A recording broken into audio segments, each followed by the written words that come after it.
fast approaching a global transport crisis. As more people need to travel further and faster than ever before, conventional trains, planes and automobiles simply won't see us through future decades. It's the end of the road for transport as we know it, and the question is, what will come in its place?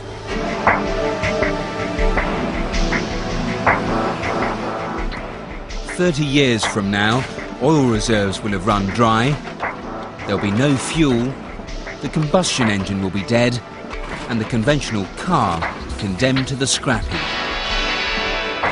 A bleak future? Well, perhaps not. A new generation of vehicles could save us from this grim fate.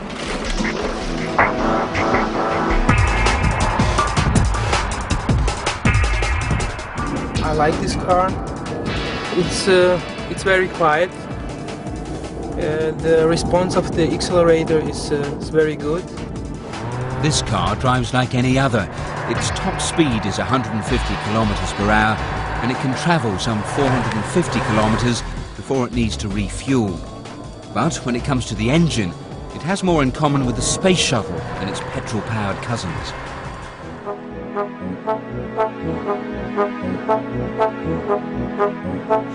Ever since the car revolution took off with Henry Ford's production line, vehicles have relied on the internal combustion engine. As we start the 21st century, it's still at the heart of the car.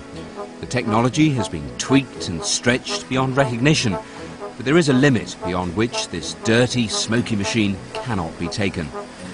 And when the fuel runs out, there'll be no place for the internal combustion engine to go.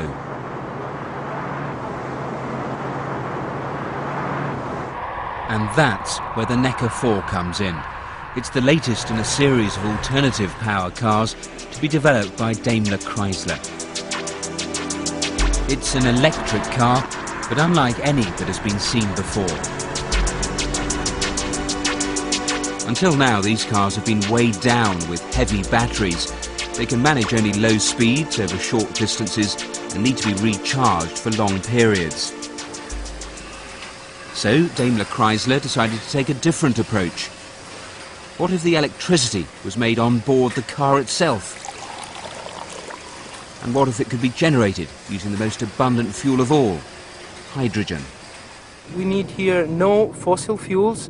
It means so long we have water energy, the sun is shining, we can produce the hydrogen. And in the same time we don't pollute the environment. The electricity is made inside a fuel cell, a box where hydrogen and oxygen are combined to make water. During the reaction, energy is released, electrical energy that can be harnessed to drive the car. When you push the accelerator, the hydrogen goes through this tube into the gas channel, and it provides our fuel cell with hydrogen. From the other side, we supply the oxygen from the air, and we let it react it inside the fuel cell to electricity.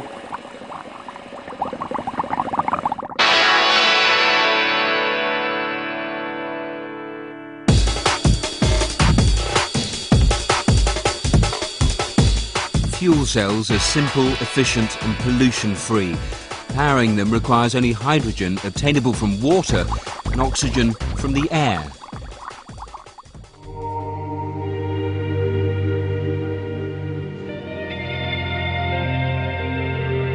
Which is why one country with plentiful supplies of both is planning to convert its entire transport system to fuel cells. High in the North Atlantic is the country of Iceland. A clue to why they're thinking so radically can be found on the farms of men like Olaf Eggersten.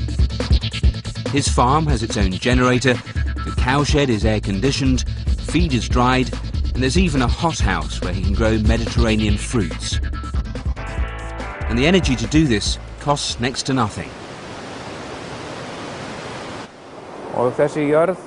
The land here has many resources. It's just a question of making the most of them.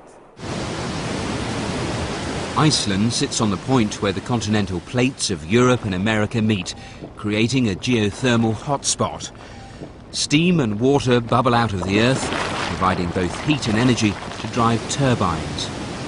Elsewhere, there are abundant waterfalls from melting glaciers, providing non-stop hydroelectric power. Iceland already generates 2/3 of its domestic power from these waterfalls and geysers, yet this uses just 1% of the country's natural resources.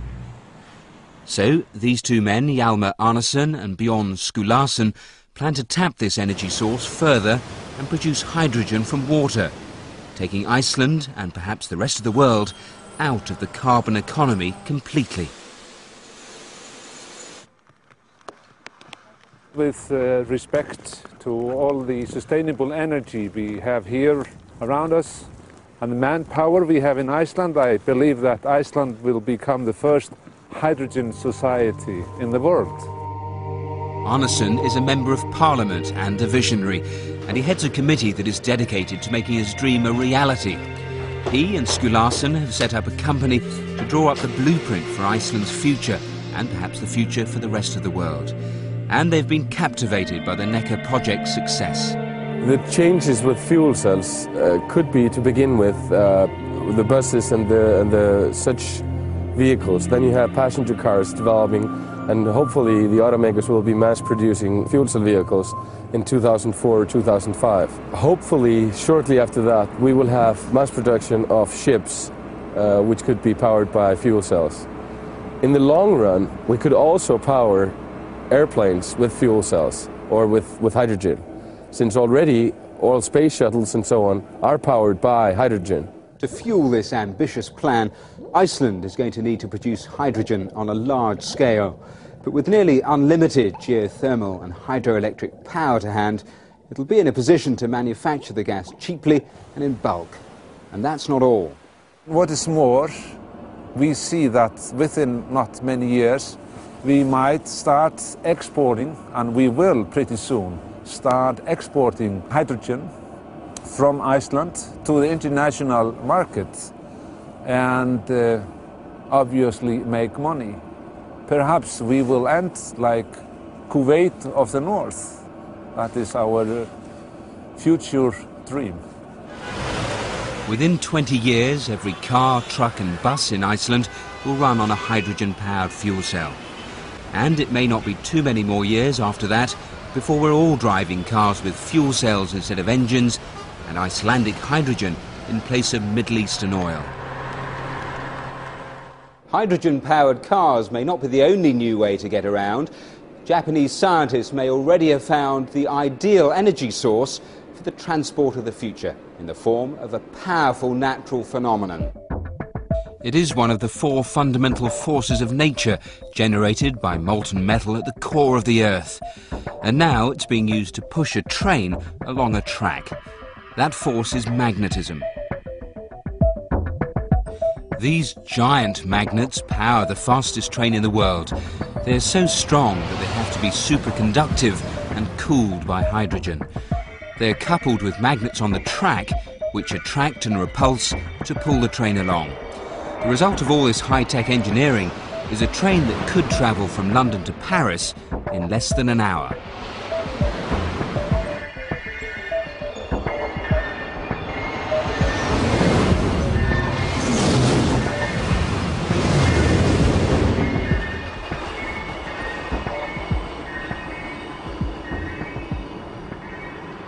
We've developed the maglev with a top speed of 500 kilometers an hour for commercial use. This system's target is to compete with domestic flights, which connect the big cities. The maglev system will cut the journey time between the cities of Tokyo and Osaka to 1 hour, quicker than an aeroplane. I'm sure this system will be adopted in the future.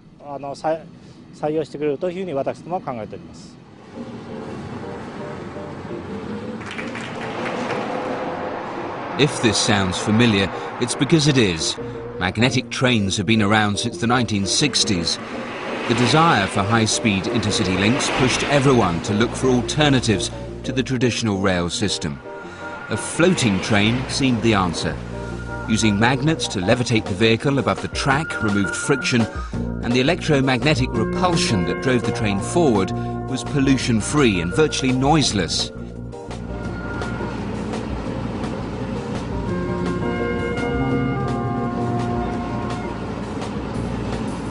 It may have been groundbreaking technology, but will it ever be promoted from test track to transport network?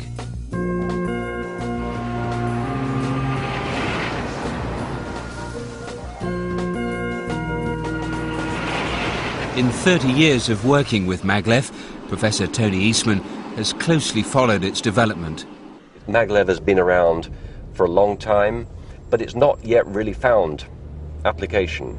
I think the costs of it are such that people have been very hesitant to commit to an implementation. In the meantime, maglev was still being tested, and tested, and tested, without ever making the leap to fee-paying customers. The reason was cost. Maglev is exceptionally expensive, and the comparatively cheap traditional trains were becoming almost as fast. High-speed rail systems have really closed the gap. They have now advanced to 300 kilometers per hour and can go to 320 or perhaps 350 kilometers per hour. I believe that high-speed rail is a more economical system, while not quite so fast. The increased costs that one has to pay for maglev are just not worth the reduction in trip time that such a system could offer. Super-cooled, super-powered magnets may provide speed, but at a price. The technology was simply too expensive to be of practical use. But now, maglev may have found a new lease of life, not at 500 kilometers per hour, but at 50. Congestion and pollution plagues every modern city. Roads cannot cope with the numbers of cars and buses, and metros are oversubscribed. What our cities desperately need is a new high-tech public transport system. Maglev also, I think, does have a lower speed application. Japanese company HSST has got, in my view, a technology which has got nice characteristics for urban applications. It's the type of system that could be used for downtown people movers to provide a linkage of downtown buildings. It may not be as swanky as its big brother, but HSST works on exactly the same magnetic principles as its high-speed sibling. It turns out that all the characteristics developed for speed are also useful in an urban transport system. Gripping the track provides safety. Magnets are non-polluting, and magnetic force can even cope with the most extreme weather. And because it's slower, it doesn't need powerful and expensive magnets, but smaller ones that can be laid on the track for a fraction of the cost. We have developed it as a high-speed urban transportation system with a top speed of 100 kilometers per hour. As it's floating, there is very little noise or vibration, and there is no pollution, which means it is an ideal transportation system for the city. HSST is operating trains with 3 carriages. These trains do not have drivers. This plan has already been put into effect, and I believe it will be a very important transport system in the 21st century. In 20 years' time, I think that low-speed maglev rail systems will be really providing urban people mover type systems. With commuters in some parts of the world already spending up to 3 hours a day stuck in traffic, HSST could offer a unique solution to gridlock.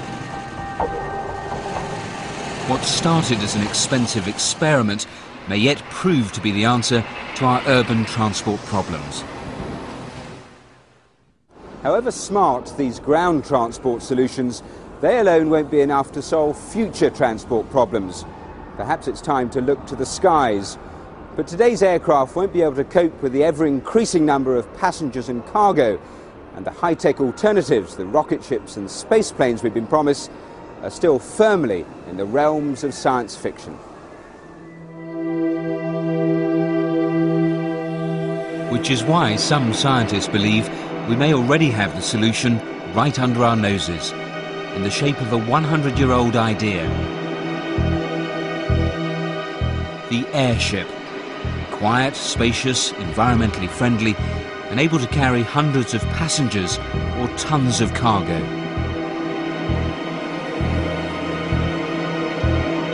A new era in giant airships is beginning back at the Zeppelin factory in Germany with the revolutionary LZ-N07. The flight test phase is over, so it means we know everything of the behavior of the ship, and also we improved, of course, certain parts of the ship, and we are ready for certification now. Zeppelin have used space-age materials and state-of-the-art engineering to construct their lighter-than-air craft, which they predict will take the transport world by storm, just as airships like these did decades ago. Most of these early airships were rigid, with an elaborate internal skeleton of heavy metal beams. Their huge envelopes were filled with the lightest gas, hydrogen. But this design was fatally flawed. When the Hindenburg exploded into a fireball, it was the beginning of the end for the airship. As a result, today's airships, nicknamed blimps, have no practical use for transportation and are seldom more than floating billboards for advertising.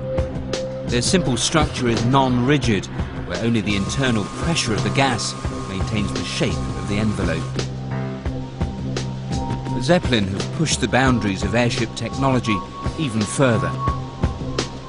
Their new design is more than just a bag of gas, like a blimp, and lighter and more manoeuvrable than rigid airships.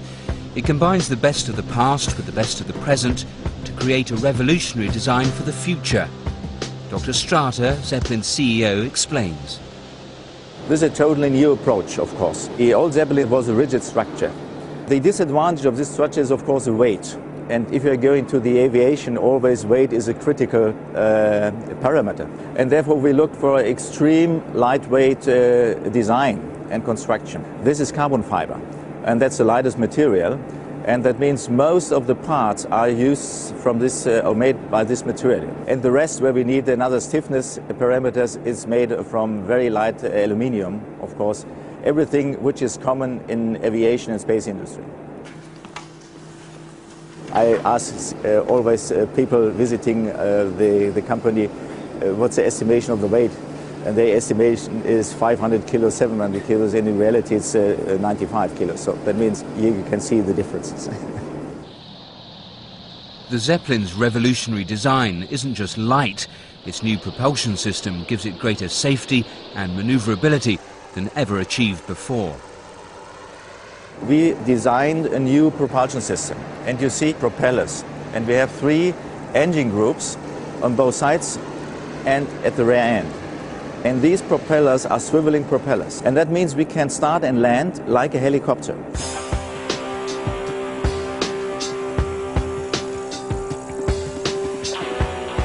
This increased manoeuvrability, together with a state-of-the-art cockpit, makes the once dangerous takeoff procedure now both safe and simple. After we have the clearance from the tower, then we tell the crew chief that we're ready to go off mast. And all these handles then at that time are forward here.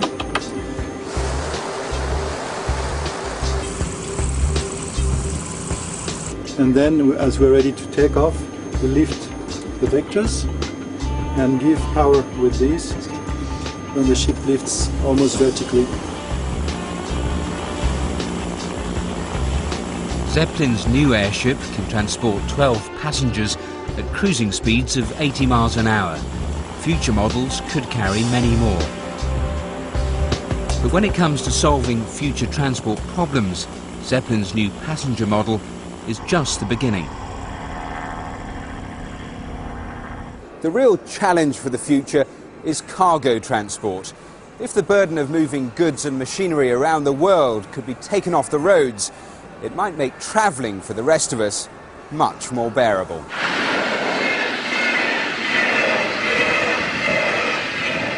Could an airship, larger, sleeker and faster than ever before, be the answer?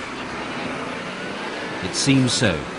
Brand Air Force Base in the former East Germany, once home to Russian fighter aircraft during the Cold War, is now a centre of airship excellence. Here, engineers have plans to build the biggest and most ambitious airship yet. The cargo lifter will carry payloads of up to 160 tons. That's the weight of a jumbo jet. The cargo lifter is the basic idea to combine an airship with a crane system. The major job they will do, they will transport heavy lift outsized goods. Just to give you a comparison, the size of the goods is about 50 meters long, 10 meters wide, 10 meters high. So this is a three-store building actually, what we can transport. So we are focusing on these heavy machinery parts out of the power plant industry, civil engineering industry, out of the oil industry. So we can transport high volume goods, what's not possible today. The cargo lifter will be so big that a special purpose hangar has been designed to house the first two models and to serve as a production facility. It will be the largest hangar on Earth. But before the full-scale cargo lifter can be produced, a smaller prototype model must be put through its paces to see if the new technology will work. This is the 1/8 scale model of the cargo lifter, affectionately named Joey. We are very satisfied with the flight tests we have done so far. Joey serves many important purposes for us in the development process and in the construction process of the cargo lifter, because it was a kind of rehearsal for us. Joey's success has allowed the engineers to begin production of the full-scale model.